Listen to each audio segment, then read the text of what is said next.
Hello and welcome to 5 and 5. You're in for a treat today. We have Melanie Cook with us. Melanie is the Managing Director of Hyper Island, a creative business school. Thanks for joining us, Melanie. Thank you. Glad to be here. Really happy. So we're going to spin the spinning wheel of chance. Let me get it up here. Oh, this is the nerve-wracking bit. Exactly. Can you see that? Not quite yet, but it is, I think it's just getting there. Mm-hmm. Sorry, hold on. There we go. Perfect. I can now. All right, I'm gonna press the button. Okay.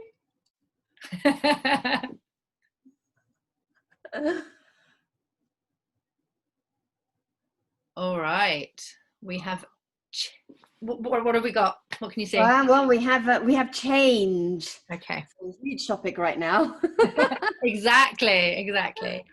Okay, so what does change mean to you, or what changes do you think would your industry most benefit from?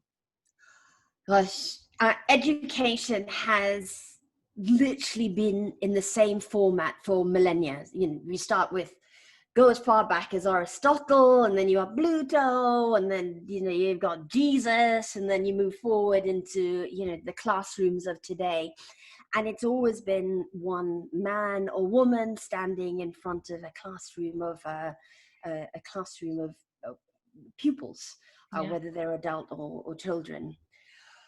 The change we would most benefit from is really picking up on the idea of social learning, so that people can learn from each other, sort of democratize learning, because then if we all learn together, then I win from change, you win from change, and then we all win from change. And sometimes change brings things that aren't so comfortable, but we know if there's a safety net of the we there, it doesn't matter if we fall, because there's support to bring us up. So I think that's really important when we're going into this uncomfortable space, especially in these times, that we democratize learning. So it's not centralized into one fount of knowledge with one truth being sort of told to you. We need to teach people to learn and have many perspectives, and sort of add to the conversation and the overall value that exists in the world from learning. Yes, absolutely. And do you think that people should learn about change? Because I mean, it's inevitable, isn't it? And knowing how to adapt when things change, and to be accepting of it as well.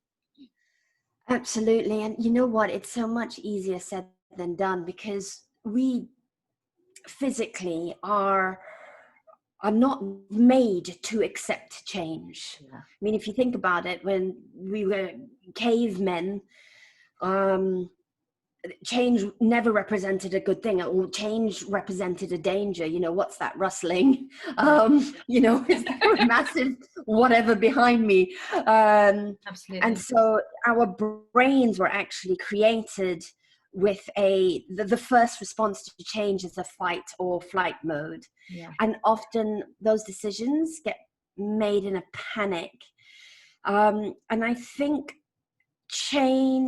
we need to learn how to deal with change with mindfulness. And I don't mean, we sit there, we find a Buddhist monk, and we sit there and hum, I don't mean that. I just mean that we recognize that this is a moment of change, and that we take a breath, recognize that change is happening. So then your sort of frontal cortex can kick in and go, oh, it's a moment of change. Okay, so let me lay out the options, rather than your immediate reaction is, oh, change, fight or flight, which doesn't always, although it's sometimes works, it doesn't always, I mean, it was created to help us survive, and that fight or flight has served us well in certain occasions, but I think we as we've evolved, we like to think of ourselves as more rational beings, and we're not, though. Our brains haven't evolved with us.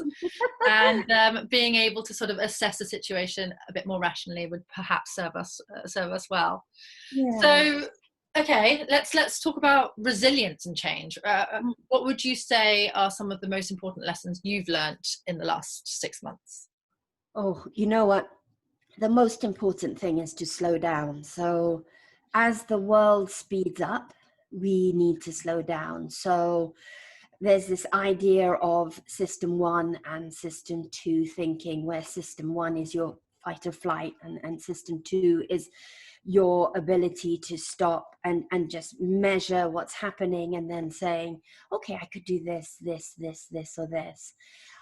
That does take slowing down. So when the pandemic hits us, you can imagine at Hyper Island, we were schools. So the majority of our lessons, the majority of interaction with our students was face to face. Of course, we had blended experiences, and blended experience means some of it's online, some of it's offline on campus, but on the whole, the weight was with on campus, and all of a sudden, for very good reasons, we couldn't meet anymore. And what we had to do was really quickly pivot to digitization. And we could have just panicked. We could have just gone, well, let's take the few slides that we have, stand in front of a camera and just point to the slide and talk at people.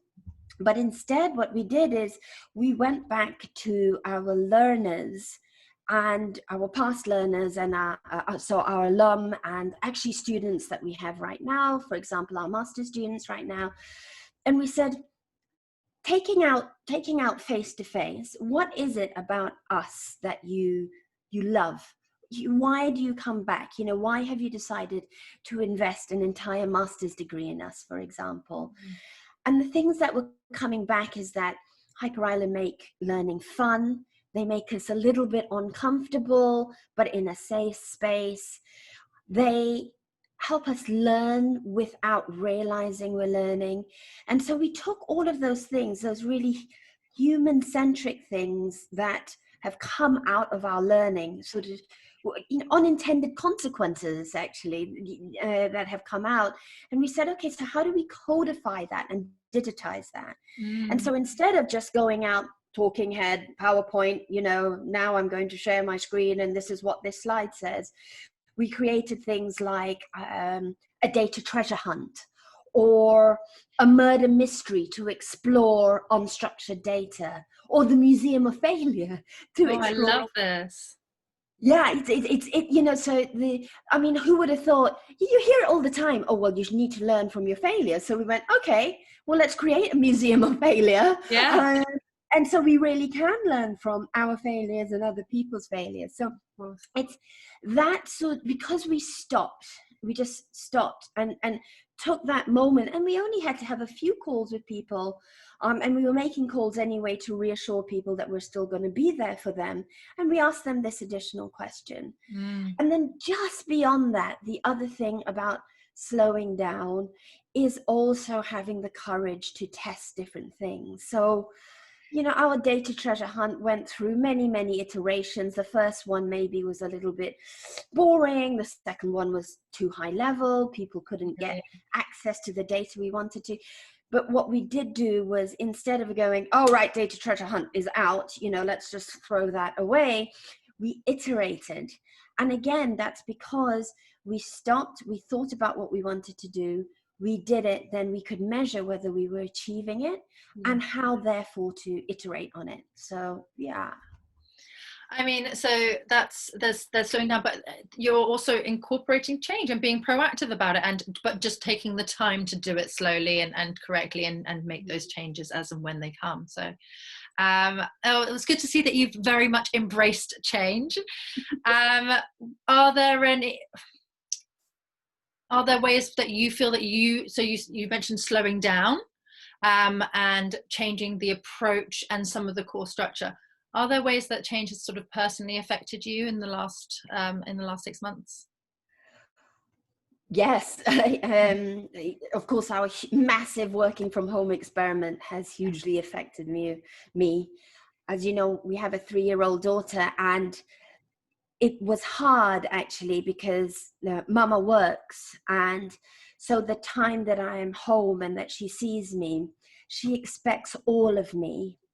So to then try and start working from home with a 3-year-old that expects to see all of you is really hard. And I don't want her to look back on her second year in life and say, oh, but mama was in at home, but she didn't want to see me, because that is going to, the at her age, the entire world is from her perspective. She doesn't understand me and you yet.